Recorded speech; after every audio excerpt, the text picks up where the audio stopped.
Saudações! Mais um episódio do Hello Bonjour.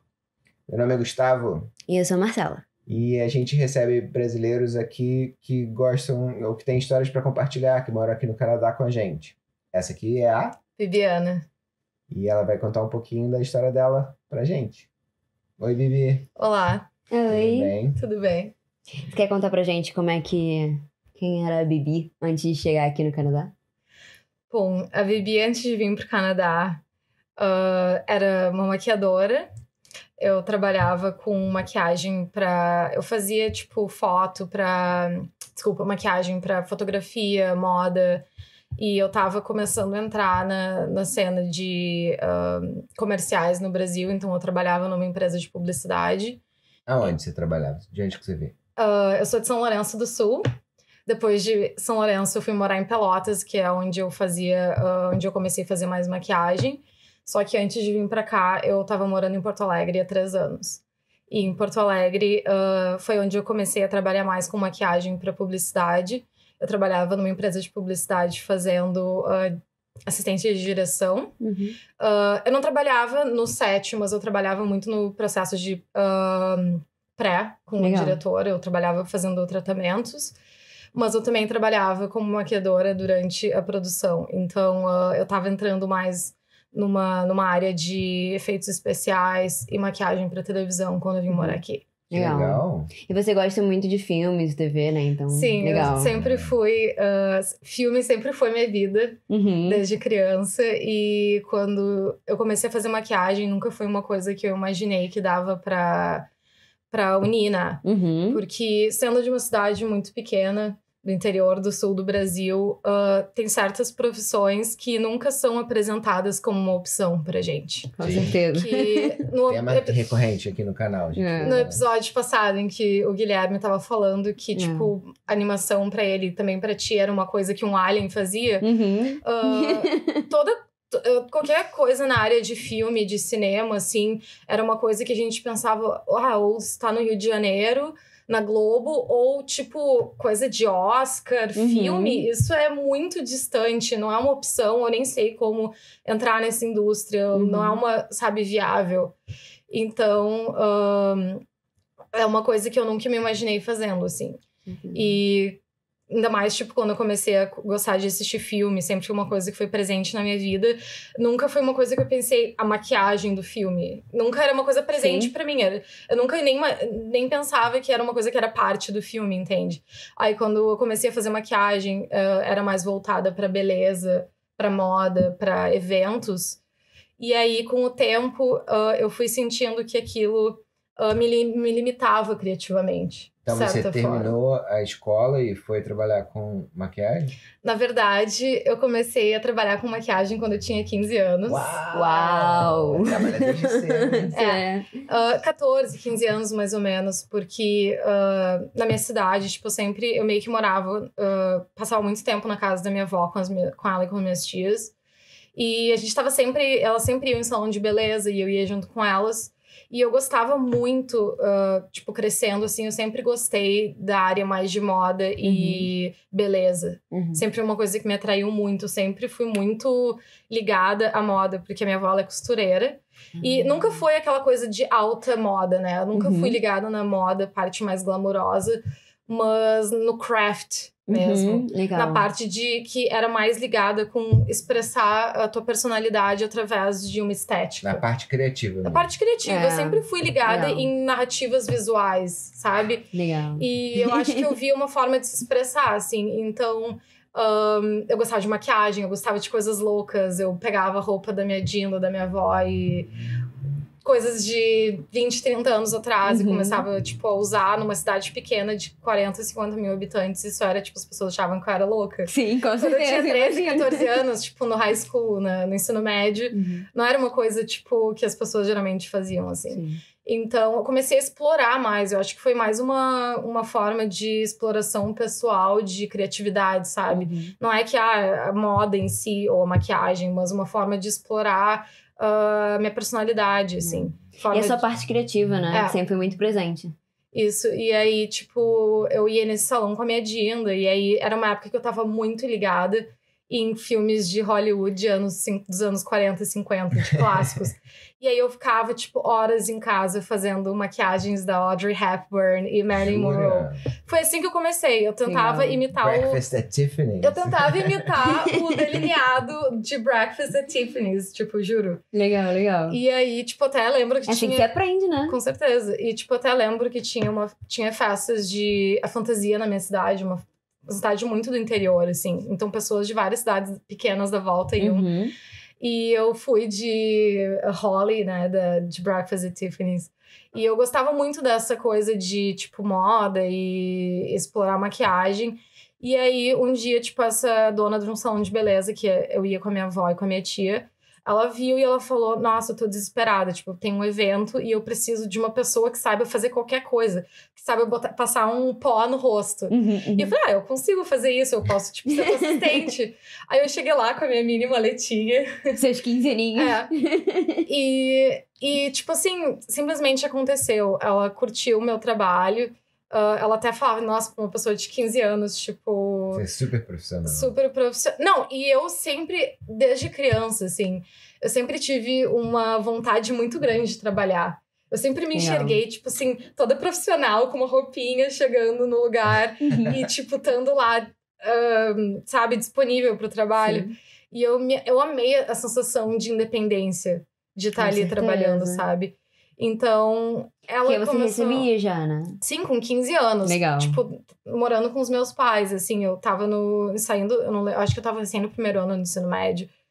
E naquela época, tipo... Ninguém trabalhava, assim. No máximo, eu trabalhava numa loja, uma coisa assim, sabe? Então, eu me sentia muito independente, trabalhando com uma coisa criativa com 15 anos. Uau. Na época, eu nem fazia ideia do que eu tava fazendo. Eu realmente só tava ali pelo craft, porque era um trabalho que era só sábado. E que eu passava o dia inteiro em pé, mas, tipo assim, fazendo uma coisa com as minhas mãos. E pra mim aquilo era tudo. Sim. Porque durante a escola, eu nunca fui, tipo, aquela pessoa super ligada em carreiras, sabe? Em, eu amo história, eu amo matemática. Não, eu não me achava. E aí eu cheguei ali e eu fiz uma coisa com as minhas mãos e eu fiquei, tipo, eu tô realizada aqui. Legal. Então, você se achou, né? Totalmente. E aí, então, tipo, ela começou a me chamar todos os finais de semana. E aí eu fiz aquilo por alguns meses, eu acho que mais de um ano, assim. E aí quando eu tava, tipo, quase Você começou a trabalhar no salão dela, né? No salão dela. Legal. E aí quando, tipo, eu tava me formando no ensino médio, no último ano do ensino médio, eu conheci um produtor de desfiles de moda. E foi, tipo assim, eu criei, na cara dura, eu cheguei pra ele num evento e falei, eu quero fazer maquiagem pra ti. E, tipo, na minha cidade, aquele cara, ele era, tipo... O cara. O cara. Todo mundo conhecia o nome dele. Que legal. E eu fiquei... A minha mãe falava assim, vai ali, pergunta. Eu não, juro, não posso nem chegar perto dessa pessoa, né? É um deus, né? Essa semi-celebridade do extremo sul do Brasil. Total. E aí eu cheguei e perguntei pra ele. E eu acho que na hora ele até se impressionou. Ele ficou pensando, pô, uma guria de 15 anos... chegar e me perguntar isso na cara dura. Pois é. E ele falou, vem aqui com a tua maleta amanhã e tu pode ficar aqui na volta, a gente acha uma coisa pra tu fazer. E é engraçado porque muitas coisas na minha vida aconteceram desse jeito, sabe? De, tipo, pedir pra fazer parte e chegar na hora e não saber exatamente qual é o meu papel, mas tá ali no meio e acontecer. Sim, sim, sim. E foi o que eu... É a questão até que a gente conversou com o Gui da outra vez, é você buscar o que você quer. Ir lá e vai atrás do que você quer. Totalmente. Você vai conseguir. Se você não conseguir também, continua correndo atrás, porque uma hora você vai conseguir. E eu acho se você não buscar... e eu acho que é uma coisa que vem muito com a falta de experiência também. Porque quando a gente não tem experiência, a gente, tipo... A gente vai atrás das coisas porque a gente não tem muita noção. E às vezes isso acaba, tipo, jogando muito a nosso favor, sabe? Sim. Porque tu quer chegar em algum lugar, a tua força de vontade que vai te levando, assim. Com tu não tem certeza. muito medo, tu tá meio inocente na situação, então tu só vai indo. Com certeza. E aí, tipo, foi ali que eu comecei a trabalhar mais, assim. Eu comecei a trabalhar para esse produtor e ele morava, tipo, ele trabalhava em outra cidade, porque eu sou de uma cidade chamada São Lourenço do Sul, que é 30 minutos de Pelotas, que não é uma cidade enorme, mas que a maioria do Brasil já ouviu falar em Pelotas, né? Com certeza. Que é, tipo, a terceira maior cidade do Rio Grande do Sul.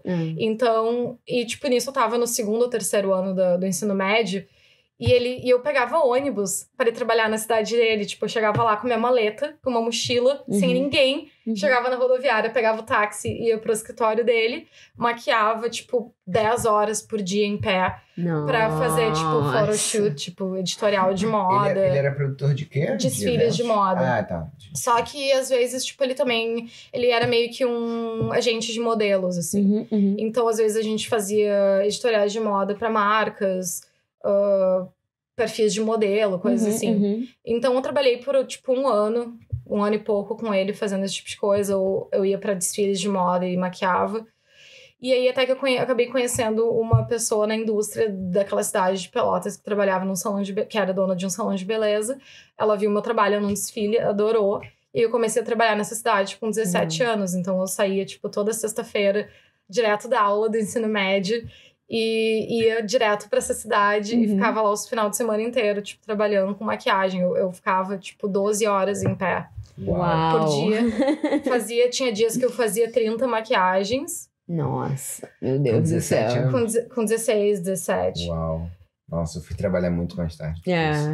E na época, sabe, que eu não fazia nem ideia o que era a noção de trabalho. Pra mim era, tipo, era uma diversão.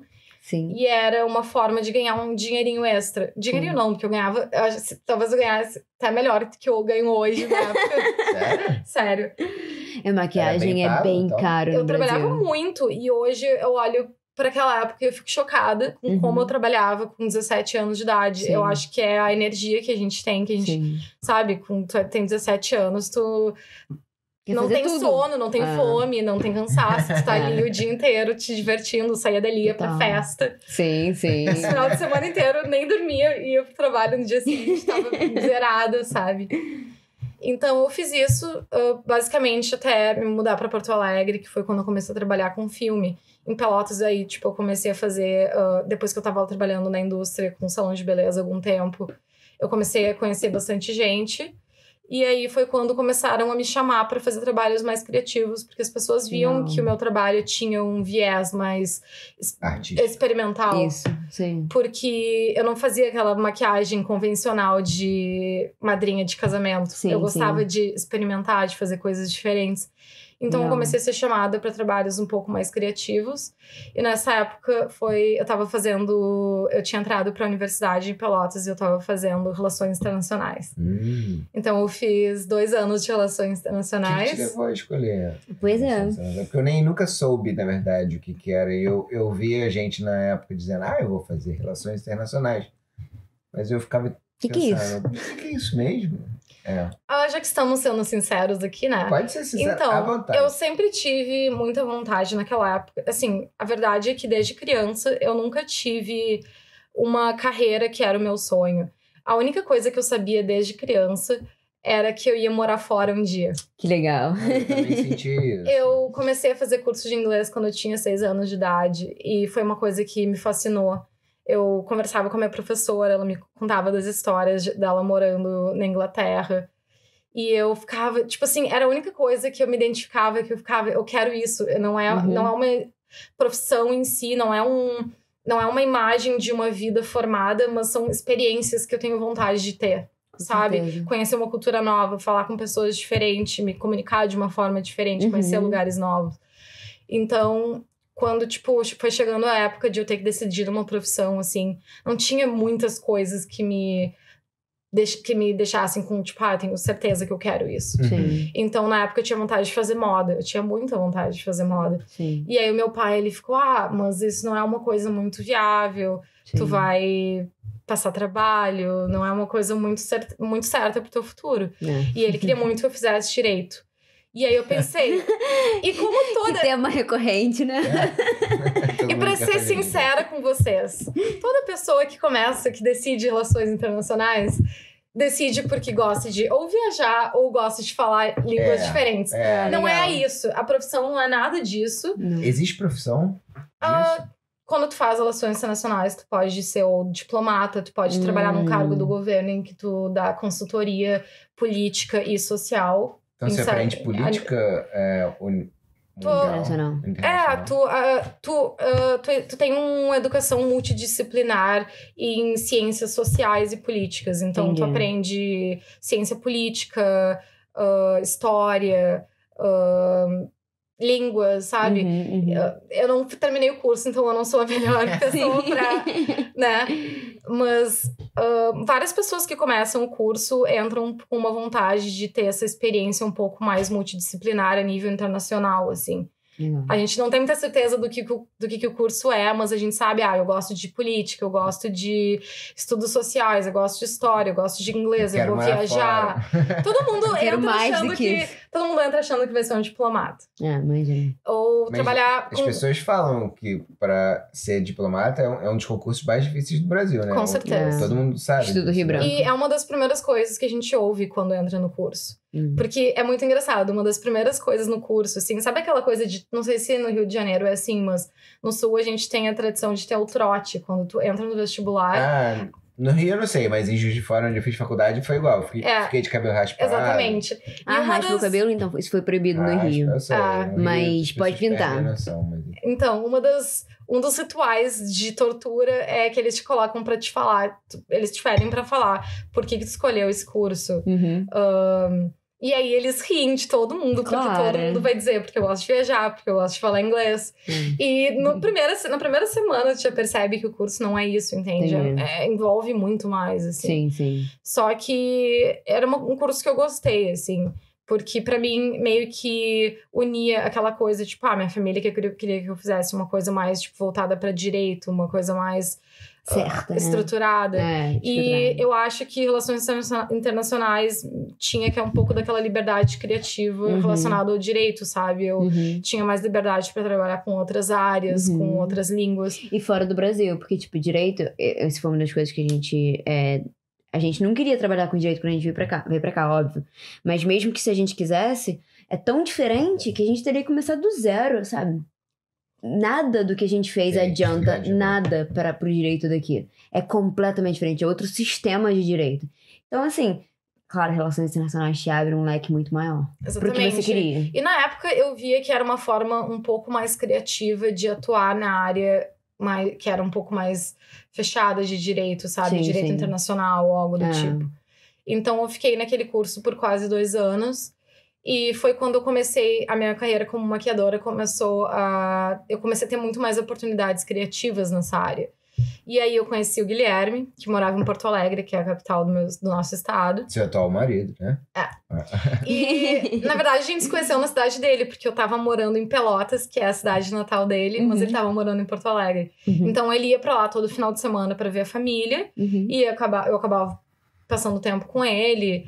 E quando a gente começou a namorar, eu resolvi me mudar pra Porto Alegre, porque eu já não tava muito feliz com o curso. Eu gostava muito de relações internacionais, foi uma decisão muito difícil pra eu fazer, porque era um curso que eu adorava, só que foi um momento em que eu olhei pro meu futuro e eu pensei, eu não me vejo nessa profissão. Eu tô amando o que eu tô aprendendo aqui. E muita gente dizia, termina esse curso porque só falta 2 anos. Sabe, muita gente tem essa filosofia. Porque eu dizia, eu vou gastar mais 2 anos me formando. E muita gente, é aquela coisa do copo cheio, copo meio cheio, copo meio vazio. Muita gente dizia, tu já gastou 2 anos. Tu vai gastar mais 2 anos pra te formar, ou tu vai gastar 2 anos à toa pra largar o curso. E não é à toa, é procurando o que você quer. E eu dizia, eu prefiro me jogar em outra coisa e talvez usar esses 2 anos pra uma coisa que seja extremamente satisfatória pra mim. Uau, que bom, mandou muito bem. E foi E é bem corajoso isso, né? Eu fui convencido, assim, no meu primeiro ano de direito eu já sabia que eu não queria. Eu fui convencido a fazer 5 anos, porque eu já estava lá e estava numa faculdade boa e era isso. E é muito louco ver, tipo, a quantidade de amigos que a gente tem que faz esse tipo de decisão. E a verdade é que é super compreensível. Eu não acho que existe uma decisão errada e certa, porque conhecimento é sempre conhecimento. Só que foi uma decisão muito difícil até pra eu fazer, porque não era nem contra a minha família, era contra eu mesma. Porque eu amava aquele curso. Só que eu pensava, eu tô perdendo tempo da minha vida aqui. Porque foi no momento que eu tava com muita vontade de morar fora. Eu tava com muita... Sabe quando tu sente que tu tem uma força de vontade que tu pode chegar onde Tu pode fazer uma loucura, assim. Eu sei que eu posso mais do que eu tô fazendo. E eu disse pra minha mãe, eu vou tentar fazer relações internacionais no Rio de Janeiro. Ela, por que essa vontade? Porque eu quero tá fora, eu quero fazer uma coisa diferente, sabe? Sim. Então não era só o curso, era aquela vontade de estar fazendo uma coisa... De sair, né? De sair pro mais. Exatamente. Sempre E aí, quando eu fui pra Porto Alegre, já foi tipo um mini step, assim, um mini passo a fazer uma coisa diferente. Já era uma cidade bem maior. Bem maior. Tanto Pelotas quanto São Lourenço. Com certeza. E uma coisa que também contribuiu muito pra minha decisão foi que eu fiz o vestibular de novo. E eu passei pro curso de História da Arte da Universidade Federal do Rio Grande do Sul, que é a maior universidade do Rio Grande do Sul. E era um curso, tipo, super difícil de entrar, assim. Então, pra mim, na época foi tipo, tá, eu tenho motivo, eu não tô indo pra lá por nada. Sim. Eu vou me mudar, vou morar com meu namorado, mas eu também tô perseguindo, tipo, indo atrás de alguma coisa a mais. Sim. E eu sabia na época que História da Arte também não era a minha vibe, mas que eu tava, pelo menos...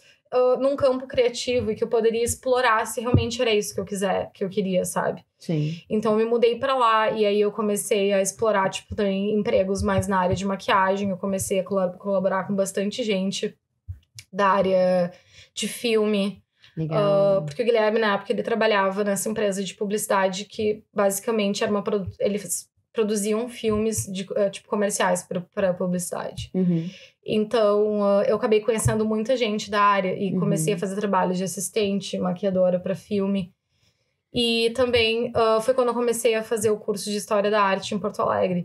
E então, nessa época, tipo, foi uma mudança total de vida para mim, que foi, tipo, que precedeu a minha vinda... Precedeu. Não sei mais falar em português. É difícil, né? Dá um mindfuck, assim. Total. Sei como dizendo isso, cara. As palavras... Dá um Google aí na conjugação do verbo. Precedeu, com certeza. Foi o que precedeu a minha vinda ao Canadá. Então, tipo, esse move, né? Essa decisão de ir pra Porto Alegre. Você não chegou a fazer História da Arte? Também não. Comecei a fazer, fiz 1 ano. Muito corajosa você, tá? Só pra te falar. E na época, minha família toda pirando, né? Claro. Porque meus pais, tipo, nossa... Os meus pais, eles são, tipo, super focados, super ligados com política, assim. Política local. Tem pessoas da minha família que já fizeram parte, assim, já se elegeram como políticos. E na época, eles também meio que viam esse caminho, uma coisa possível pra mim.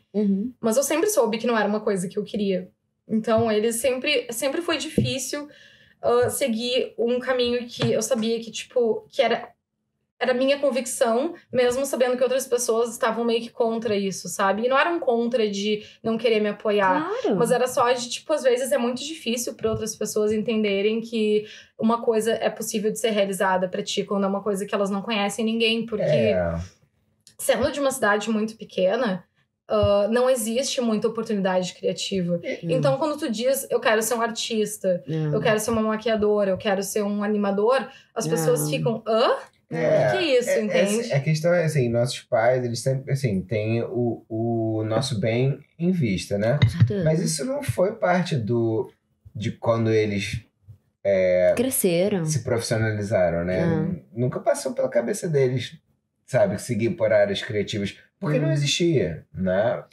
Porque não era algo que, tipo, a gente conhecia pessoas que conseguiam se manter na vida, se sustentar fazendo isso. Eu nunca conheci ninguém no Brasil. Aquele papo, né? Ou você é artista da Globo, ou você é alguém que quer ser artista da Globo. Exatamente. Quando eu falava de maquiagem pra TV, a referência imediata das pessoas eram tu vai trabalhar na Globo. Ou então você tem que ir pro Rio de Janeiro. E essa coisa dos pais, da falta de compreensão, não é nenhuma coisa que vem de intolerância. Claro. Mas não é só pela profissão em si, mas é pelo modelo de carreira. Porque há 50, 40 anos atrás, o ideal era criar uma carreira numa empresa e trabalhar naquela empresa até tu te aposentar com um salário maravilhoso. E hoje em dia, tipo, essa rotatividade que existe nas carreiras criativas é uma coisa que é um pouco difícil para pessoas um pouco mais velhas entenderem. E eu não vou nem dizer que é melhor, porque é uma coisa que às vezes a gente até passa um pouco de dificuldade em relação a isso, mas que é parte do mercado de hoje em dia. Então, é uma coisa que também é diferente. Torna mais difícil para os nossos pais acabarem, tipo, entendendo o nosso caminho, né? O pai do Gu até falou isso com a gente um desses dias. A gente tava conversando com ele, a gente tava conversando sobre a nossa profissão. A gente gosta muito de conversar com ele sobre nossa profissão, a gente conversa com meus pais também. E ele falou exatamente isso, tipo, vocês hoje em dia têm um tipo de profissão diferente, não só pela área, mas pela forma, que é exatamente o que você tá falando, que é mais flexível, fluido. Na época dos nossos pais era absolutamente normal você arrumar uma empresa e passar 30 anos trabalhando na mesma empresa, sabe? O meu pai, assim como o seu pai, passaram 30 anos trabalhando no mesmo lugar. Meu pai passou 35 anos. E isso era um significado de sucesso. Sucesso total. Na vida, sucesso na carreira, né? E hoje em dia, eu acho que vem muito também da gente ter passado pela experiência de ver muitas pessoas nessa idade, tipo pais, avós, chegarem numa idade avançada e dizerem: eu passei minha vida fazendo algo que eu não queria fazer. Com certeza. E inventarem uma carreira criativa aos 50, 60 anos de idade. Agora eu vou fazer... Quantas vezes a gente vê uma pessoa de idade dizer: agora eu vou fazer o que eu quero fazer? Eu lembro de crianças, nossa, adolescente na minha idade, dizendo que, assim, porque com 50 ou 60 anos, que é aí que eu vou curtir minha vida. Que é aí que eu vou querer fazer o que eu gosto. E aquilo não clicava na minha cabeça. Eu falei assim, quê? Depois que tu não tem energia, depois que eu vou ter que, sabe, cuidar da minha saúde, eu não vou querer fazer isso. Eu vou estar começando do zero, ser um novato naquela arte, né? E não só isso, ter passado o resto da vida inteira fazendo algo que você não gosta. Porque, por exemplo, os nossos pais que passaram muito tempo fazendo uma coisa que eles passaram muito tempo numa empresa, ambos gostavam muito do que eles faziam. A gente nunca achou isso uma coisa que a gente almejasse fazer numa empresa. Nós dois trabalhamos em empresas também. E a gente falou, não é o que a gente quer, sabe? Não me vejo fazendo isso por 30 anos pra depois fazer o que eu quero. Eu acho que é uma evolução antropológica, social, sabe? Não é só da nossa cabeça, eu quero, não quero isso, mas a forma que a sociedade vai evoluindo e que a gente vai vendo as situações, tipo, por exemplo, agora com essa função de pandemia, tipo, está mudando os formatos de trabalho de novo. Totalmente. E sabe-se lá como os nossos filhos vão encarar o emprego e a carreira deles, entende? Não é? Então, uma coisa que é totalmente... Pois nem imagina. Pois é. Então, uma coisa totalmente compreensível que as gerações passadas, tipo, tem um pouco de dificuldade em entender. E a gente também, a gente tá aprendendo enquanto a gente faz. Não é como se fosse totalmente claro pra gente como navegar nessa indústria, sabe? No caso do Brasil, então, se você vê que a geração dos nossos avós ainda era muito mais limitada, né? Então ainda fica mais óbvio ainda. Meu avô era açougueiro, a minha avó era dona de casa, sabe? Todo mundo... Principalmente para mulheres, né? Tipo, as nossas avós, elas são todas, pelo menos as minhas duas avós eram donas de casa. As suas duas avós também. A expectativa era de que a mulher fosse só dona de casa e cuidasse dos filhos. E é isso aí. É o que é a sua função na vida. Com certeza. Com certeza. Então, assim, então realmente hoje em dia mudou muito. Depois, sabe? Então, se você pensar, é um período bem curto de tempo, eu acho. É um pulo muito grande para um período tão curto de tempo. E a gente se reinventou bem, né? Bastante. E eu acho que nessa mudança brusca de modelos de trabalho e social, sempre tem as pessoas que arriscam mais, que são as pessoas que marcam essa mudança, e a gente tá entre essas pessoas, e é difícil estar nessa posição, porque a gente se questiona muito, a gente tá aprendendo enquanto tá acontecendo, a gente também não sabe se é uma coisa garantida, sabe, ir pra um país, perseguir um sonho que tu não sabe como é que vai se desenrolar quando tu chegar lá. Mas conta aí, como é que foi, então? Porque você estava namorando com o Gui, vocês não tinham casado ainda. Não. E ele falou, vamos pro Canadá. Sim, então, a gente estava morando em Porto Alegre nessa altura, já fazia 2 anos. Morando 2 anos juntos? em pouco. Sim. Então, quando eu fui morar em Porto Alegre, já fazia um baita tempo que ele estava me convidando para morar lá. Mas eu estava fazendo curso de RI em Pelotas e eu não queria ir só por ir e ficar nada. Então eu falei, eu vou ir quando eu tiver um propósito. Sim. Aí eu passei no curso de História da Arte. E tava, tipo, achei um trabalho num salão maravilhoso lá, tipo, com pessoas super criativas. Então, Eu gostava muito de trabalhar em salão na época. E era um salão super criativo, então não era aquela coisa só de fazer maquiagem para evento, todas as maquiagens iguais, era tudo. Eu tinha liberdade para explorar o meu lado criativo naquela profissão. Eu tava trabalhando lá, aí tá rolando uma situação aqui. Quero mais. A gente, o Gu quer mais cidra. Essa situação aqui tá bem orgânica, né? Bastante. Obrigado. Então, eu pulei do salão, eu achei um trabalho na MAC Cosmetics, que que legal. que inclusive é uma empresa canadense, não muita gente sabe disso. É a Max? A MAC. Eu trabalhei na MAC. E é super famosa, não sei se você sabe. A MAC é referência internacional de maquiagem criativa. A gente tem uma amiga que acabou de vir pra cá e que ela quer muito ser maquiadora, ela ama. E ela quer muito trabalho na MAC. Então, eu trabalhei lá por quase um ano e foi uma oportunidade maravilhosa, assim. Foi uma das coisas que mais desenvolveu e... Isso em Porto Alegre. Isso, em Porto Alegre. Foi uma das coisas que mais desenvolveu minha criatividade. Eu aprendi muito nessa empresa. Era uma empresa com valores internacionais, né? Legal. Então, por mais que eu estivesse trabalhando numa empresa no Brasil, tudo que eu aprendia lá são coisas que pessoas no Canadá, nos Estados Unidos, no mundo inteiro aprendem. E foi muito interessante ter essa experiência, uma experiência internacional num lugar tão limitado. E aquilo ali abriu muito a minha mente pro mundo, assim, de ter acesso a tendências, referências e técnicas, skills que não eram acessíveis pra gente naquela época.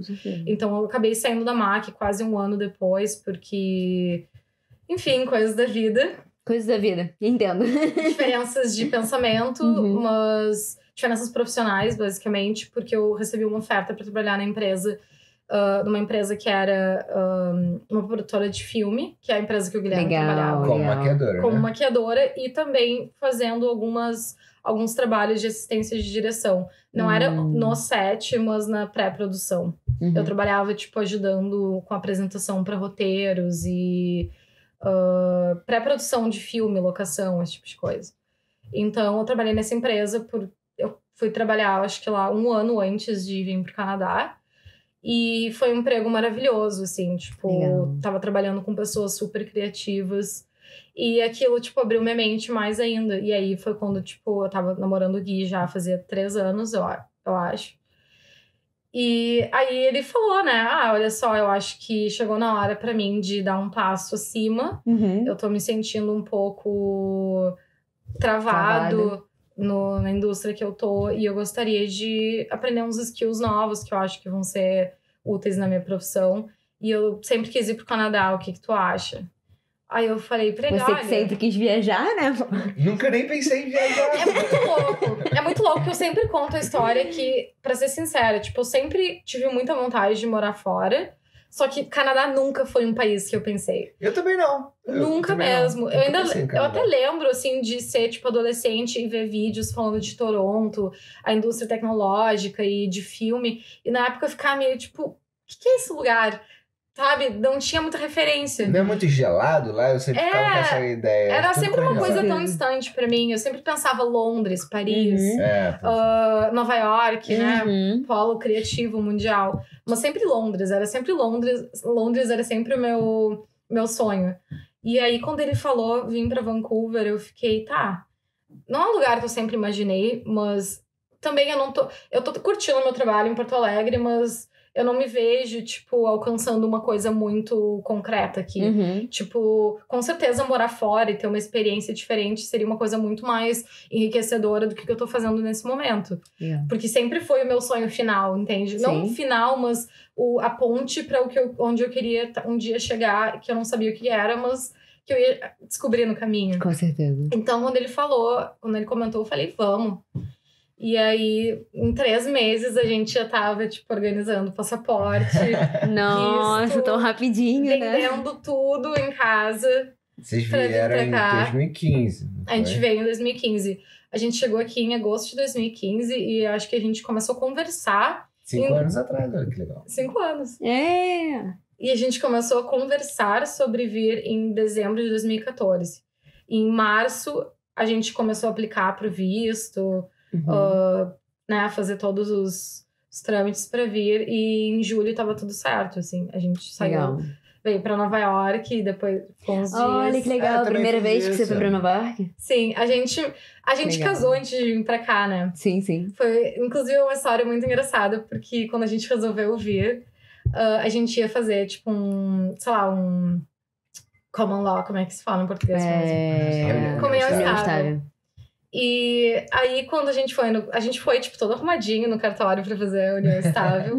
Chegamos lá e aí a tenente falou, olha, comunhão estável só daqui a uns 3 meses. A gente não tem horário pra fazer isso, mas por que vocês não casam? A mesma coisa.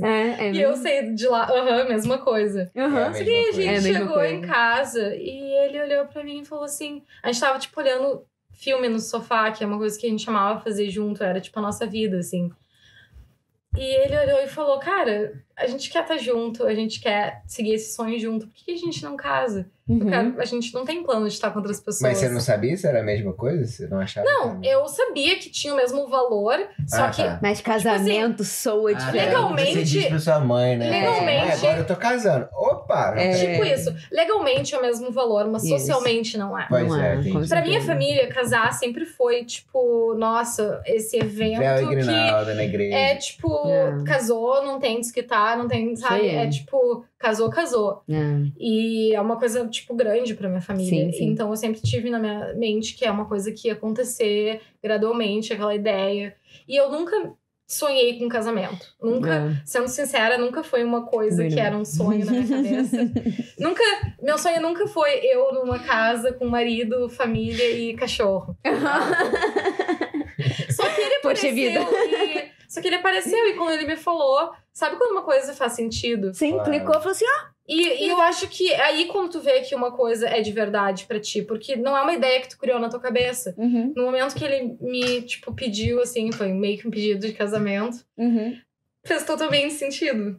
Que legal. E aí ele botou um anel de casamento. Aí ele botou um anel de guardanapo no meu dedo e nós noivamos. Que lindo! Vocês são lindos. E aí foi muito engraçado. Eu liguei pra minha mãe e falei... Estamos noivos, estamos casando em 2 semanas.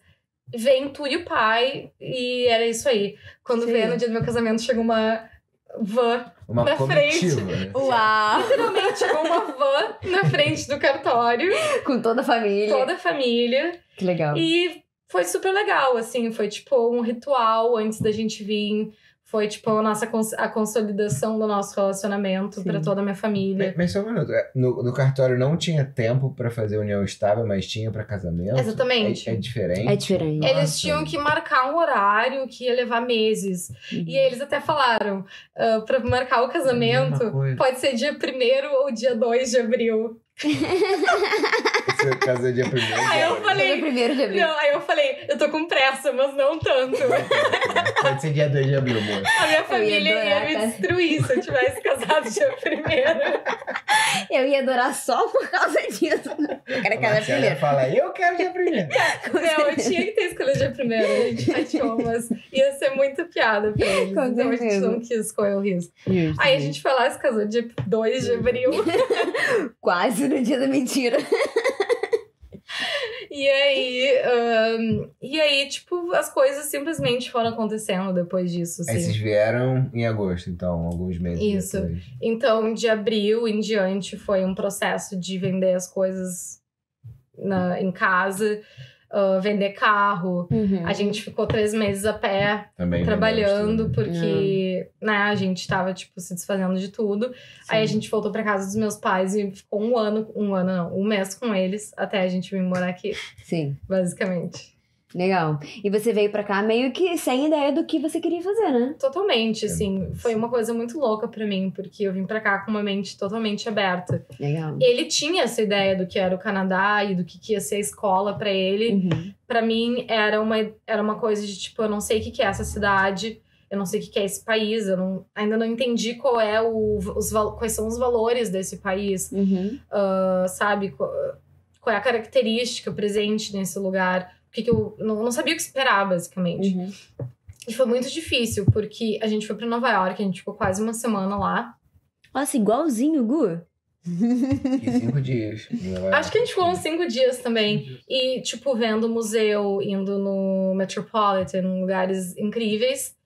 E quando a gente chegou aqui, bateu aquele baque, né? De, putz, agora é pra ficar. Será que essa cidade vai ser melhor, vai ser pior? Sim. Aí a gente chegou aqui, assim, e foi totalmente um processo de adaptação. Porque quando eu cheguei, eu não sabia o que esperar.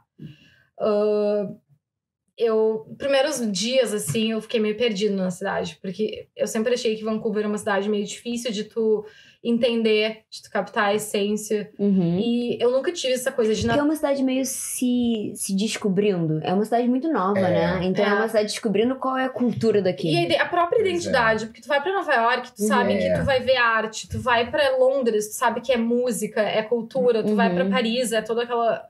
É um cenário romântico, arquitetura, história, sabe? Tu vem pra cá, eu pelo menos, por mais que eu lesse coisas, eu vim pra cá e eu fiquei, tipo, o que é isso aqui? O que é Vancouver? Natureza, não sei o que é. Nunca fui ligada em natureza no Brasil.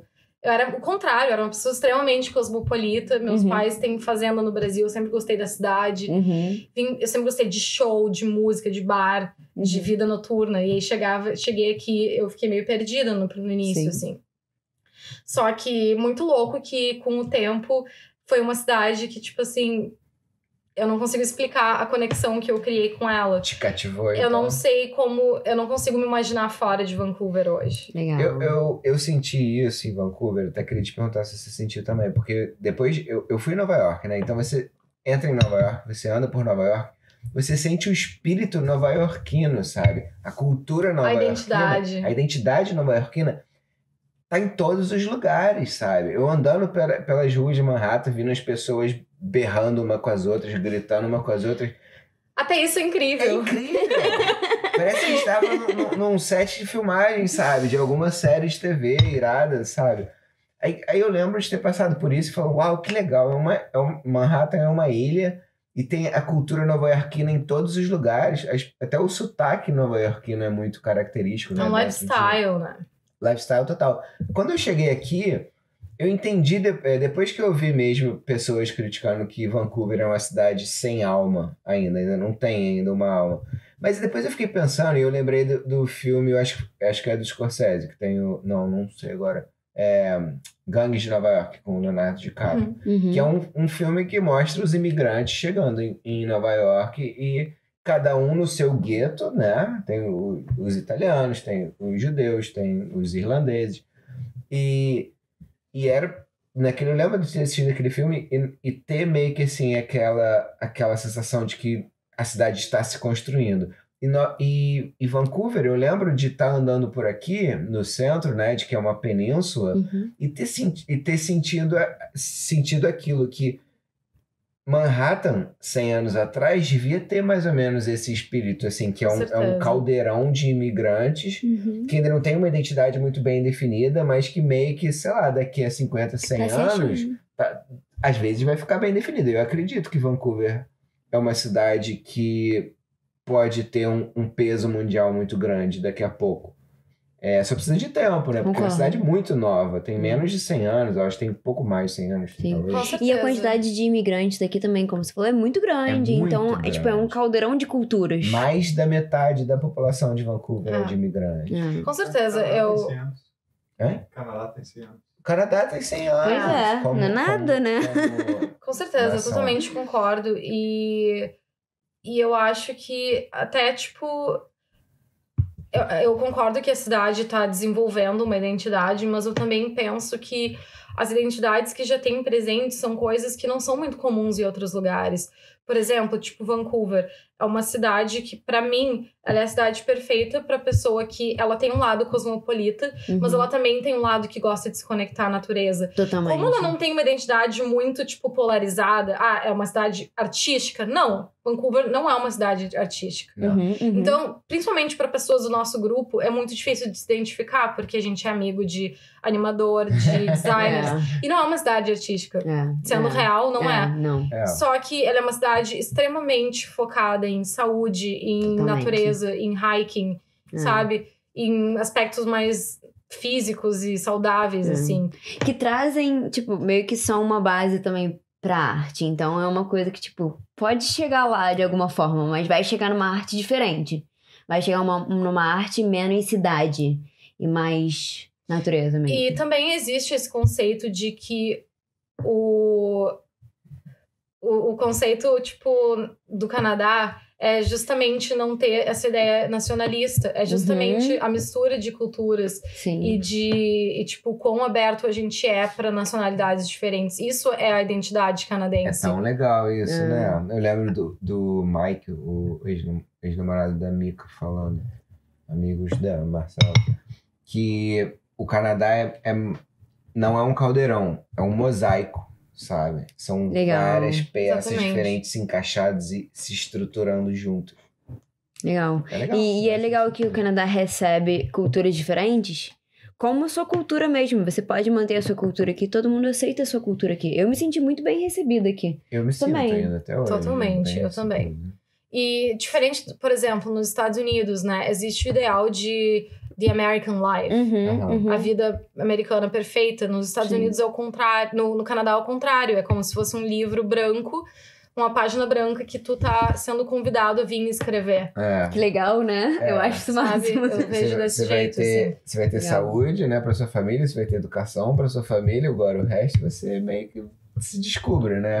Você- Eu Eu vejo... gostei muito dessa metáfora do livro, porque é exatamente isso. Eu te dou a base e aí você monta o que você quiser. Monta com E segurança. a gente ouve muito, né, as pessoas reclamarem dessa falta de identidade. E uma coisa que eu vejo são os próprios canadenses e o governo falando: ok, a gente não tem uma identidade, vem pra cá então e nos ajuda a construir essa identidade. É. Eu acho que essa é a atitude do país em relação a essa reclamação que existe, sabe? Sim, Ao invés sim. de Com eles certeza. tipo, verem isso como uma coisa negativa, eles transformam isso num convite pra tu vir e tu fazer parte Sim. dessa nova identidade canadense, que é essa mistura. Sim. E, tipo, é muito louco chegar aqui e ver que, tipo, a gente tá fazendo parte disso, porque de 5 anos pra cá, já dá pra ver muita mudança em Vancouver. Não é? Nossa. como já mudou, né? Como mudou. Em quantidade de brasileiros morando aqui, inclusive. Ah. Quando eu vim a primeira vez, eu conhecia poucos brasileiros. Hoje em dia, você anda pela rua, você ouve chinês, você ouve indiano, você ouve espanhol e português. E português, pra o tempo caramba. todo. Uhum. O tempo todo. Em Ah. vários É verdade. lugares. E é bem legal. E como é que você decidiu fazer? Você fez curso de design aqui, né? Sim. Conta aí Como pra você gente, decidiu? assim, você chegou, o Gui já tinha curso, você começou a trabalhar. Então, quando ele chegou, o nosso plano era que ele ia fazer esse 1 ano de VFS e que no primeiro ano eu ia, tipo, tentar navegar, tipo, tentar conseguir algum emprego na minha área, mas também fazer alguma coisa... Mas qual que era a sua área? Porque você não Maquiagem. tava se descobrindo. Mas eu digo que eu ainda tô meio que me descobrindo, mas na época eu tava totalmente, assim, aberta a outras possibilidades. Então, o meu mindset, quando a gente chegou, o meu pensamento era que nesse momento, nesse primeiro ano, eu vou fazer qualquer coisa que eu tiver que fazer. Não qualquer, né? Mas Sim, dentro sim. de certos limites, eu vou fazer o que eu tiver que fazer pra gente conseguir se sustentar, pra gente conseguir, sei lá, explorar o país, explorar novas possibilidades. E depois que ele se formar, eu vou decidir o que eu quero fazer. Sim. Então, nesse primeiro ano, foi muito maravilhoso, assim, porque eu cheguei aqui e no meu segundo mês, eu conheci pessoas da indústria de filme. Então, eu Que é muito normal aqui em Vancouver, né? Tem Uau. gente da indústria de filme o tempo todo, em tudo quanto é lugar. É muito louco sair de um lugar em que a indústria de filme é uma coisa tão pequena e tão mistificada pra chegar num lugar em que é assim, tipo... É só mais uma indústria. É só mais um... Não, é a indústria. Entende? Qualquer Você lugar conhece gente que tu o tempo vai... todo. Exatamente. Então, eu conheci, tipo, uma pessoa que tinha um coletivo de maquiagem. Então, ela amou meu trabalho. E aí, tipo, ela começou a me chamar pra vários filmes no início, assim. Então, eu trabalhei num longa logo que eu cheguei aqui. Fiquei 3 meses fazendo um longa. E aí, depois eu comecei a fazer curtas. E foi um momento em que eu percebi que talvez a vida de cinema não fosse pra mim.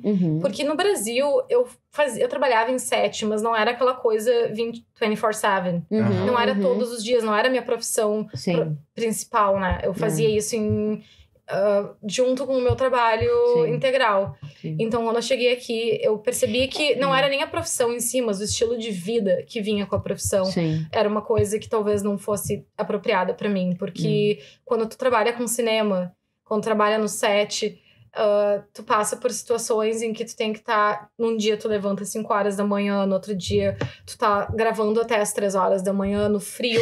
Um dia tu tá em pé, tu fica 5 horas sem comer direito. Sim. Tipo, tu tem que... Sabe?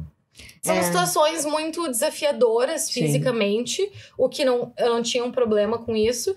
E outro aspecto era a questão financeira, porque quando tu trabalha com filme, tu tem que estar muito bem planejado, tu tem que ter uma segurança, porque tu nunca sabe quando tu vai ter um contrato. É mais ou menos como é na indústria da animação. Só que eu acho que ainda é mais instável. Só que é muito mais instável. Os contratos são mais curtos. Exatamente, os contratos são muito curtos. E às vezes tem um projeto que tu quer muito fazer e é uma semana. Exato. Então tu acaba, tipo... negando algum projeto pra tu fazer aquele, e aí, tipo, tu fica mais tempo sem trabalho. E na época eu pensei, eu não estou numa posição de estar nessa indústria. Sim, entende? sim. Se eu fosse canadense, se eu tivesse um visto pra estar aqui trabalhando livremente, talvez fosse possível, mas naquele momento Ou não se era. o Gui já tivesse estabilizado profissionalmente, aí te daria mais uma liberdade. Conseguiria navegar nessa situação. Mas aí, na época, a minha solução foi achar um emprego paralelo. Então, eu tava trabalhando full time em outro lugar, enquanto eu pegava esses freelas de maquiagem. Então, meu primeiro emprego aqui foi no Starbucks. Que a gente chegou em agosto. A gente chegou em agosto. Você conheceu o Josefa lá, não o Josefa. E aprendeu a fazer todos os... Hi, Josefa! You're not watching, but it's okay. Então, os primeiros 4 meses eu fiquei super envolvida com esse longa que eu fiz. E aí, logo que eu terminei de fazer esse longa, eu consegui um trabalho fixo no Starbucks. Que eu apliquei como barista e eles me ofereceram como supervisora uma vaga. Uau! Pois é, o máximo. Uau! E você me ensinou já a fazer vários lattes, então aprendeu várias coisas. Olha, foi muito válido pela experiência de, tipo, aprender tudo sobre café, assim. Foi incrível essa experiência como uma forma de conhecer a ética de trabalho canadense. Legal. Sabe? Porque eu acho que quando a gente trabalha numa coisa que não é na nossa área, a gente fica muito consciente de coisas, os perks do trabalho, entende? E foi super, super valioso pra mim. Foi muito valioso ter essa experiência. E eu fiquei lá 6 meses, que foi quando eu consegui uma proposta pra trabalhar numa cervejaria. Aí foi melhor ainda, porque aí eu deixei de aprender café pra aprender cerveja. Pois é. O que podia ser melhor? E aí, quando eu tava trabalhando lá, foi tipo quando o Gui tava terminando o VFS já. Ele já tinha passado 1 ano. E aí, tipo, o nosso visto tava acabando, assim. E aí foi quando a gente começou a pensar, o que a gente vai fazer agora? Porque a gente tinha a opção de ele conseguir um emprego e eu pegar um visto de trabalho e seguir trabalhando naquele ano. Ou eu fazer alguma coisa, tipo, por mim, estudar. Sim. E o que aconteceu, que foi, tipo, a melhor coisa que eu fiz na minha vida, eu acho. Sabe quando existem momentos em que aquela coisa em si não é tão importante, mas que tu vê que se tu não tivesse vivido aquilo, a tua vida teria levado um rumo totalmente diferente? Sim. Quando eu tava quando eu tava trabalhando na cervejaria, eu resolvi fazer um curso de fotografia analógica. Na Emily Carr, que é, tipo, a melhor universidade de arte, uma das melhores da América do Norte. Na Granville Island? Isso. Foi? Uau! E eles tinham esse curso de film photography, e eu sempre gostei, tipo, eu sempre tive câmera de filme, sempre fui interessada em fotografia. E como o meu... E você tira fotografias lindas. Eu sou fã das suas fotografias. Eu também. Então, meu visto tinha acabado em setembro, na verdade. Em agosto, que foi o mês que a gente chegou, né? Porque o nosso visto, tipo, o visto pra ficar aqui, ele durava 1 ano e 3 meses. Isso. Mas o visto de trabalho, pra mim, só durava 1 ano. Então, quando eu tive que parar... 3 meses era só pro Guilherme. Isso. Aí, tipo, eu podia ficar até novembro. Só que eu tive que parar de trabalhar em agosto. Entendi. E aí, naquele momento, foi quando eu decidi que eu ia achar um curso, eu ia estudar, só que eu tinha que fazer alguma coisa. Sim. Aí eu achei esse curso na Emily Carr e era só 3 meses. E eu fiquei, nossa, tipo, eu tô com muita vontade de fazer isso. E aí eu resolvi fazer esse curso de fotografia. E foi o momento em que eu percebi, tipo, que a maquiagem... eu amava fazer maquiagem, só que me limitava muito criativamente. Eu sempre senti que eu queria explorar minha criatividade de outras formas. E a maquiagem me limitava porque o meu canvas era um rosto. Sim, basicamente. E tu não pode fazer tudo num rosto. Exatamente. Pois é. E quando eu fiz esse curso de fotografia, foi muito louco, assim, porque eu me senti muito fotógrafa no fundo do meu coração. Sim. Só que eu também pensei que eu queria explorar a fotografia de uma forma mais artística. Legal. Não era só uma coisa, tipo, eu não quero fazer fotos de casamento, de aniversário, entende? Sim. Não era técnico, né? Era mais experimental. Eu nunca dei bola pra essa coisa técnica. Eu sempre... Eu me apaixonei por fotografia, street photography. Tipo, fotografar portraits e rua. E eu queria, tipo, unir outras coisas com isso. Só que eu não sabia o quê. Porque eu não tinha o skill. Sim. E aí foi quando eu falei pro Guilherme, eu quero estudar. E eu tava, até aquele momento, eu tava decidida que eu ia fazer maquiagem numa escola aqui. Porque aqui, diferente do Brasil, maquiagem é uma coisa que muita gente estuda no college. Sim. Ou existem escolas em Vancouver que são especializadas em maquiagem muito de efeitos especiais. A VFS, inclusive, tem um curso de maquiagem muito Existem cursos maravilhosos de maquiagem aqui. E quando a gente veio pro Canadá, era o meu plano fazer um curso desse. Só que aí eu pensei, tipo, eu não tenho certeza se é isso que eu quero pro meu futuro. E talvez eu precise fazer uma coisa um pouco mais abrangente. Não é onde você se encontrou como artista, né? Não. E eu sentia, sempre foi uma coisa desde criança em mim. Eu gostava de usar minhas mãos, eu gostava de costurar. Só que ainda assim, eu não gostava de costurar uma peça de roupa. Eu gostava de pegar o tecido e fazer uma coisa louca. E eu não sabia o que aquilo ia dar. Eu gostava de estar ali fazendo o processo. E eu sabia disso, eu gostava de processo criativo. Experimentação mesmo. Experimentação. E quando a gente começou a pesquisar cursos, eu achei esse curso na Langara College, chamado Design Formation, que era um curso que era, tipo, uma mistura de várias áreas que exploravam o processo criativo e que te davam um background, tipo, bom para seguir o teu estudo depois de fazer esse curso. Ou para entrar no mercado profissional, porque é um curso bem prático. Então, basicamente, ele era um curso que era formado de, tipo, conhecimento de design gráfico, design de produto. Como é que era o nome do curso? Design Formation. Ah, tá. Então, ele era um curso que meio que misturava design gráfico com design de produto e design de interiores. O que é super legal, né? Te dá uma abrangência. E foi uma coisa grande. que me interessou demais, assim, porque eu gosto de decoração, eu gosto de fotografia, de design. E eu queria, tipo, explorar áreas diferentes, sabe? Descobrir você, né? Me descobri. E foi perfeito pra mim, assim. Eu fiz esse curso que era a duração de 2 anos, mas a minha vida acadêmica aqui foi de 3 anos, porque eu fiz outros cursos também. Fez bastante curso, né? Eu fiz muito curso. Enquanto eu tava nesse college, eu aproveitei pra fazer cursos de marketing. Legal. Eu fiz curso de fotografia na Langara também. Legal. E fiz cursos Como eletivas ou outros eletivas. Cursos? Legal, eu fiz bem cursos legal. de business. Você pode escolher o curso? Então, nesse programa que eu escolhi da Langara, ele era um programa fechado, porque o college aqui, ele funciona assim. Geralmente, eles te oferecem um programa aberto que é Arts ou Business ou Psychology, entende? Então, tu escolhe, tipo, uma dessas vertentes. E aí tem, tipo assim, centenas de cursos dentro de cada vertente que tu pode escolher. Que legal. Tu pode, tipo, se tu pegar business, tu pode fazer, tipo, communications, marketing, estatística, coisa assim, né? Então, só que o meu curso era um dos únicos cursos do college que era fechado. Ele não era um curso que tu podia, tipo, navegar entre as matérias. Ele era um curso que era 4 matérias por semestre, só que pra tu te formar, tu tinha que fazer 16 eletivas. Era bem pesado. Uau, em 2 anos? Uau. Eu lembro que esses anos... Não, desculpa, 8 eletivas. Ah, tá. É que era créditos. Ainda assim, é muita coisa. Eu lembro que você, tipo, penou. Você não tinha tempo de nada. E quando eu comecei, né, nesse curso, eu achava que... Então, tipo, eu não queria... Tinha toda a função do valor do curso, que era bem mais caro pra quem não é residente. Vocês não eram residentes, então, né? Não, a gente não tinha o PR na época. Então, os cursos aqui não são normalmente 30% mais baratos pra quem tem PR. Eu vou dizer que era 3 vezes o valor pra quem não é estudante doméstico.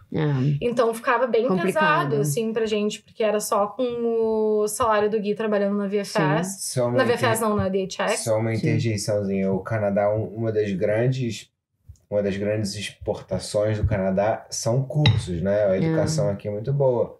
Então recebem estudantes do mundo inteiro. Mas tem a questão de que estudantes internacionais pagam até 3 vezes mais do que o estudante canadense. Então é meio que sacanagem, mas enfim, é o produto que eles vendem.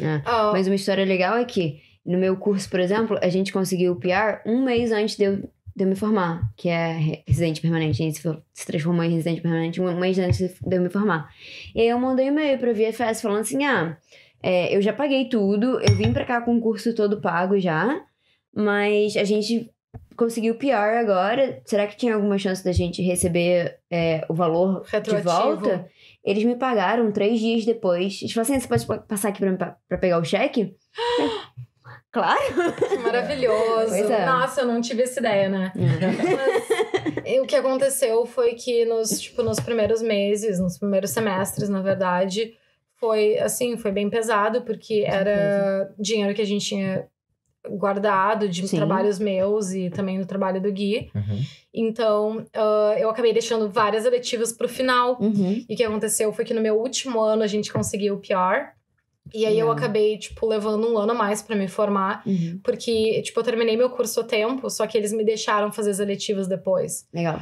Então, eu fiquei 1 ano a mais na escola, fazendo cursos que eu achava que eu precisava. E foi super válido pra mim, porque vários conhecimentos que eu adquiri de marketing, business, são, totalmente necessários pra minha profissão. E coisas que não são ensinadas no meu curso, sabe? Porque quando tu faz um curso de criativo, as pessoas não pensam em te ensinar business e communication, comunicação. E é tão necessário, né? Sempre necessário. Essa que é a questão. Não existe artista se não cuidar da parte business. Se não cuidar da parte... E eu vou dizer que quando tu é freelancer, talvez tu passe 40% do teu tempo cuidando da parte burocrática. Totalmente. Você precisa se vender. Principalmente quando você é freelancer. Se você não tiver um agente, né? Um manager cuidando da sua carreira, né? Como 99% dos artistas têm, então a gente tem que aprender essas coisas. Ainda assim, a gente precisa saber se comunicar a certo nível. Então... E assim, 99% dos artistas têm no Brasil. Aqui é cada artista por si mesmo. Eu não conheço nenhum artista que não toma conta da própria imagem. Com certeza. Não, eu conheço. Ator e atriz, assim, mais famosinhos, assim, eles conseguem agências. Mas fora ator e atriz, os outros artistas que a gente conhece, normalmente as pessoas tomam conta da própria imagem de se vender. Aprendem a se vender. Mas mesmo que tu seja um animador, tu precisa ter um branding pessoal a certo nível. Sempre vai ajudar, entende? Então, basicamente foi 3 anos, assim, que eu passei fazendo esse curso. Legal. E eletivas. E a sua relação com o design? O que veio disso, assim? Como você se veio como designer? Você conseguiu um emprego como designer? Conta aí. Então, quando eu comecei esse curso, eu não tinha uma ideia muito clara do que era o design. Porque o Guilherme, meu marido, ele é designer gráfico, formado a formação tradicional dele é designer gráfico. E eu tinha uma ideia muito específica do que era. Que era fazer logos, fazer identidade visual. Era uma coisa muito focada. E quando eu vim pro Canadá, uma coisa que eles te falam no Brasil toda hora é que no Canadá é diferente do Brasil. Aqui eles não gostam de uma pessoa que seja focada em várias áreas. Eles gostam de uma pessoa que é focada em apenas uma coisa. Isso não é verdade. Áreas criativas... Principalmente hoje em dia, com como a internet está se desenvolvendo e com o avanço da tecnologia, as pessoas te contratam para fazer uma coisa mas e tu você faz de mas tudo. Esperam que tu faça 20. Quanto mais você fizer, melhor para você. Tanto que na profissão de designer até existe uma piada de que o número de cargos que surgiram nos últimos 10 anos que a gente nem sabe o que significa. De tantas coisas diferentes que tu pode fazer, entende? Então, tipo, quando eu vim pra cá, eu tinha uma ideia muito clara do que era design e era uma coisa que eu nem considerava pra mim. E aí, quando eu fiz esse curso de fotografia, eu comecei a, tipo, fazer muitas fotos, assim. E eu pensava, nossa, uma tipografia aqui ficaria maravilhosa. Tipo, eu sempre gostei de revista. Revista é uma paixão minha desde a infância. E eu olhava ads, eu olhava páginas de revista e eu conseguia olhar minhas fotos e imaginar naquele formato. E eu pensava, eu quero fazer isso, mas eu não sei como. Então, quando eu fui para esse curso, eu não fazia ideia de como começar. Só que eu gostava muito de processo. Eu gostava de pegar imagens, largar numa mesa, fazer sketch, pegar uma tesoura, fazer colagem, sabe? E eu acho que foi uma das coisas que mais me ajudou, porque eu acho que a coisa mais importante que eu aprendi nesse curso é o design thinking, que é o teu processo. Com certeza. Na carreira de um designer, talvez, a não ser que tu seja, tipo, um designer gráfico totalmente específico, eu acho que a chave da carreira de um designer é desenvolver o processo criativo e o teu design thinking. E quando tu desenvolve isso, tu pode fazer qualquer coisa. Tua carreira, ela se torna multidisciplinar. Tu não fica limitado a fazer um branding de uma marca, a fazer um logo. Tu consegue pensar em termos de usabilidade, de interatividade. Tu consegue pensar em mídias muito diferentes. E eu acho que isso foi a coisa que mais me enriqueceu nessa profissão, nesse curso. Foi me ensinar que eu posso usar esse pensamento de design thinking para qualquer coisa que seja útil na minha vida. Né? Com certeza. Eu lembro que você até falou de um livro que você gosta muito sobre design, que fala sobre o design das coisas do dia a dia, né? Na verdade, foi um livro que o Gus me recomendou, chamado The Design of Everyday Things.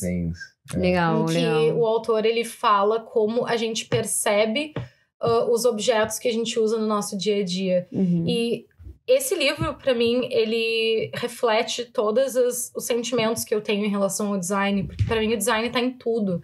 Ele tá na forma que eu seguro esse copo e na forma que esse vaso tá em cima da mesa. Sabe? Na forma que o microfone tá apoiado aqui. E isso eu acho... tudo foi alguém pensando como é que a gente vai fazer isso. A forma que a gente interage com as coisas. E eu acho que quando tu é uma pessoa muito observadora na vida... e é uma pessoa que se relaciona com as coisas na tua volta, isso se torna uma coisa muito significativa. E eu simplesmente amo pensar por que eu escolhi fazer uma coisa de certa forma. E pra mim o design é isso. E o que esse curso, tipo, foi mais importante pra mim foi me ensinar que, assim, eu posso pegar o ensinamento, o conhecimento que eu aprendi e usar, tipo, numa foto, eu posso usar numa identidade visual de uma empresa. Eu posso representar essa identidade visual com logo, eu posso representar essa identidade visual com uma narrativa de um design de interior, de um ambiente, uma foto, um bordado, entende? Qualquer coisa visual é uma narrativa. E eu acho que... só o meio, né? Na verdade, é tipo, você aprendeu como pensar daquela forma, e o meio é só... a forma de você mostrar o que você quer mostrar, a mensagem que você quer mostrar. E eu sou super interessada em materiais e texturas e formas, então eu acho que qualquer coisa que a gente toca e vê se torna um instrumento de design e que é uma coisa que é parte da vida de todas as pessoas. Sim. Pode ser uma pessoa que nunca ouviu falar na palavra design na vida, mas ela é uma pessoa que ela usa aquilo no dia a dia. E é isso o que me... faz, tipo, ser tão interessada na minha profissão. Porque da mesma forma que tu e o Gui, vocês veem a animação como essa coisa que fica pra posterioridade, eu vejo design como uma coisa que interfere na vida de todas as pessoas. Eu acho. Eu também, você sabe, eu sou apaixonado por design também. Inclusive, assisto Abstract no Netflix. Eu amo esse documentário. Maravilhoso. Assistam, eu adoro. É só sobre maravilhoso. Os designers mais tops da área deles e é lindo. E de várias áreas, né? De tudo quanto é área que você pode imaginar. Desde ilustrador, arquiteto, tipografista. Nossa, tem dois tipografistas que são maravilhosos. E isso te mostra que o design não é só fazer um logo. São todas essas coisas que englobam. Muito mais do que criar um logo. Eu digo que o design é a arte com prática, sabe? É uma design com aplicabilidade aos produtos e à vida cotidiana, não só uma arte para ser apreciada, mas uma arte para ter utilidade, Essa sabe? é a diferença de design e arte, na verdade. Porque a arte, ela tá ali para ser examinada e refletida. Mas o design, ela tem que ter ele tem que ter uma finalidade. Tem que ter uma finalidade prática. E eu acho que isso é uma das coisas que mais me atrai para o design. Porque não é só para ser contemplativo. É para ser contemplativo também e ter uma utilidade boa, sabe? Útil. Mesmo que a utilidade seja só estética. Mesmo que seja. Eu lembro de você falar sobre portas, né? Sobre como abrir portas. Esse livro é muito legal. Ele te mostra que quando você olha uma porta e você não sabe como abri-la... A culpa não é tua. A culpa é do designer. Concordo. A culpa é daquela pessoa que não conseguiu te passar aquela informação. Exatamente. Em uma olhada, sabe? Ou quando tu tá num carro e tu não sabe como abrir a janela. Peraí, a culpa não é da gente. A culpa não é do usuário, a culpa é do designer. Até, por exemplo, aqui a gente tem um problema muito grande, que é a palavra push pra gente no Brasil, que é push. Não importa o quão aqui é empurre. É automático, tá escrito push. Eu quero puxar, eu não vou empurrar. Todo brasileiro tem um mindfuck quando ouve a palavra push. Com certeza. Push em inglês quer dizer empurrar. E uma coisa, eu acho que você falou um dia, que era tipo, toda porta deveria ter. Se você precisa empurrar, não pode ter handle. É um bar. Exato. Você só empurra, bota a sua mão e empurra. Não pode ser um lugar que eu E é uma coisa que a gente puxar. nem pensa. Se tu vê uma barra de metal na porta, tu só toca e tu sabe que tu tem que empurrar. Totalmente. E se o design é bem feito, você realmente não pensa. Tu não percebe. Tu não percebe, é aí que tá. Exato. E não é pra você pensar, é pra você lidar com aquilo de forma intuitiva. Isso é a pepita de ouro do design, também. Pessoas lidando com aquilo da forma mais intuitiva possível. Que é o que normalmente a gente fala sobre compositing. Compositing não é que é o que eu trabalho, não é uma coisa que as pessoas percebem. Não é pra você perceber, é pra ser mais natural pra você depois que a gente faz o que a gente faz. É pra as coisas não parecerem esquisitas, pra não parecer muito duro, muito fake. harsh, muito fake. É pra parecer mais natural. Então é bem legal. Então, o meu caminho tá sendo, tipo, descobrir esse processo criativo e navegar entre essas habilidades, sabe? E hoje em dia você trabalha como designer, né? Eu trabalho como designer. Então, eu me formei ano passado, em agosto. Na verdade, eu me formei no curso de design ano passado, em abril. Vocês foram na minha formatura, inclusive. Sim, foi linda. Bota foto no vídeo. Foi linda. E aí, eu fiquei fazendo outros cursos até agosto. Então, de setembro até dezembro, eu fiquei fazendo freelancer. Eu consegui trabalho com a Universidade de British Columbia daqui, a UBC. Então, eu fiquei fazendo... Que é a universidade mais famosa daqui. Mega universidade daqui. Então, eu fiquei fazendo design pra eles, pra eventos, identidade visual. Muito legal, parabéns. Obrigada. E aí, em dezembro, eu consegui um trabalho numa companhia que faz impressão de roupas. Então, eu trabalho com estamparia e trabalhando, tipo, desenvolvendo design para clientes. Tem sido bastante interessante. Até que, há um mês atrás, eu quebrei a minha perna e precisei fazer cirurgia. Fazendo estripulias.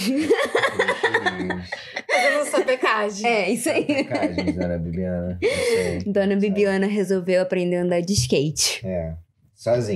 Sozinha, porque o marido dela foi buscar o skate em casa e falou assim, espera aí, buscar o tênis em casa e falou, espera aí, mas não anda enquanto eu estiver aqui. Como que a Dona Bibiana fez? Alguém, né? Nunca na vida. O meu pai até falou, viu? Quando tu tinha 9 anos, eu te falei pra não mexer com a minha faca, tu rasgou teu dedo, teve que dar 17 pontos. Meu Deus! Agora o teu marido te manda ficar quieta e tu vai andar de skate. Eu falo, meu marido me manda ficar quieta? Meu marido manda nada. Manda nada. Exatamente. Ele devia, inclusive, saber que eu não iria fazer. Não, mas gente, eu tava arrasando ali, eu tava dando manobra, muito Sério? louca. Mas você Não, tem não tava. esse- Mas é que tá, não foi minha primeira vez andando de skate. Ah, Eu já andava tá. de skate quando eu era mais criança, mais adolescente. Não andei por muitos anos. E eu falei pra ele, eu queria andar de novo. Não quero fazer manobra, não quero fazer nenhuma loucura. Só quero andar, ser livre, ser feliz. E aí a gente tava ali. E ele até se apavorou com a minha habilidade, com o meu skill. Uau. Eu tava ali Tanto que ele foi arrasando. te ensinar mais. Tanto que ele até falou, vou ali em casa pegar o tênis, vou deixar ela andando, tá de boas. Voltou, tava eu ali deitada, segurando a perna. Com o fêmur Ela quebrou quebrado. o fêmur. Meu Deus. Foi muito difícil receber essa notícia. Inclusive, Foi. Dona Bibiana está andando de muleta agora. Gente, tô com a perna imobilizada aqui. É. Inclusive, aqui não tem gesso, foi só... Cara, fantástico. Foi só pinos, né? Pregos. Foi só Não, uma interno. haste de metal que entrou dentro do osso. Ah, eles presa. colocaram uma Eles haste. colocaram uma haste de metal por cima. É que eu quebrei o osso, tipo, na metade, um pouco em direção ao quadril.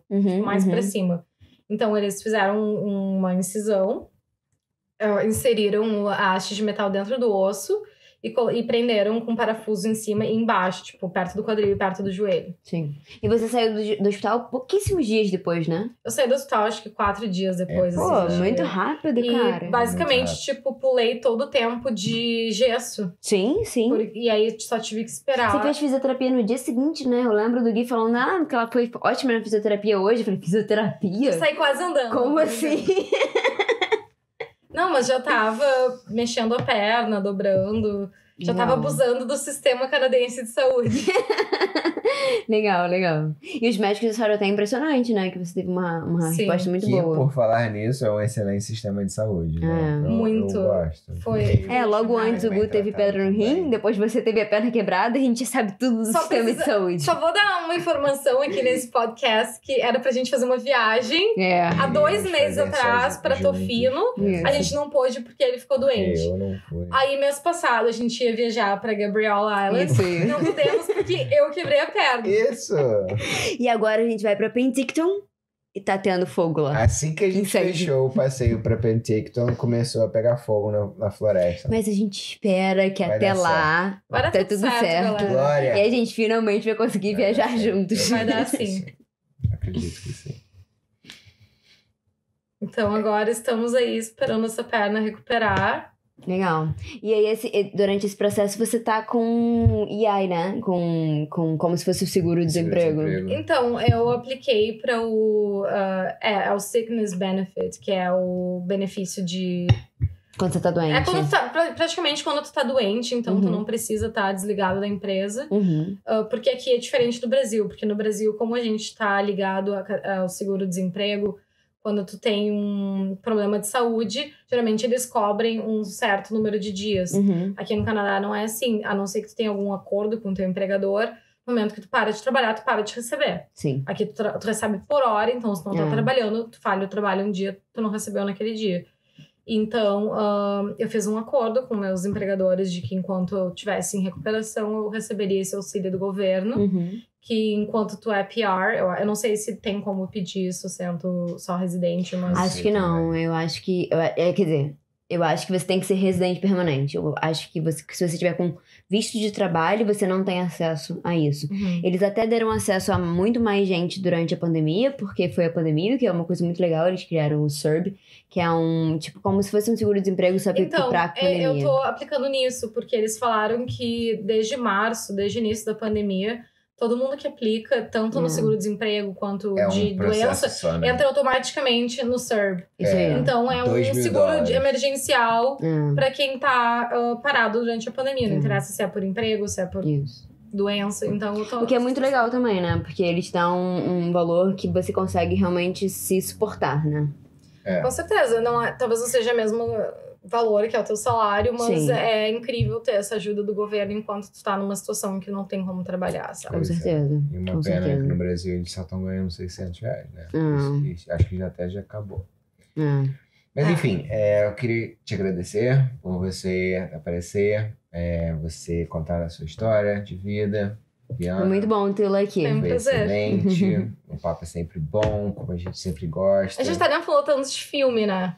Porque quando junta eu e a Bibiana, ou a gente fica tocando violão, ou a gente fica falando de filme. A gente tem que fazer um podcast só pra falar de filmes. Eu Com acho certeza. que vale. Na próxima vez, então, a gente vai falar de filme. Vamos. Então tá bom. Pode esperar o próximo episódio. Então é isso, gente. Mais um Hello Bonjour.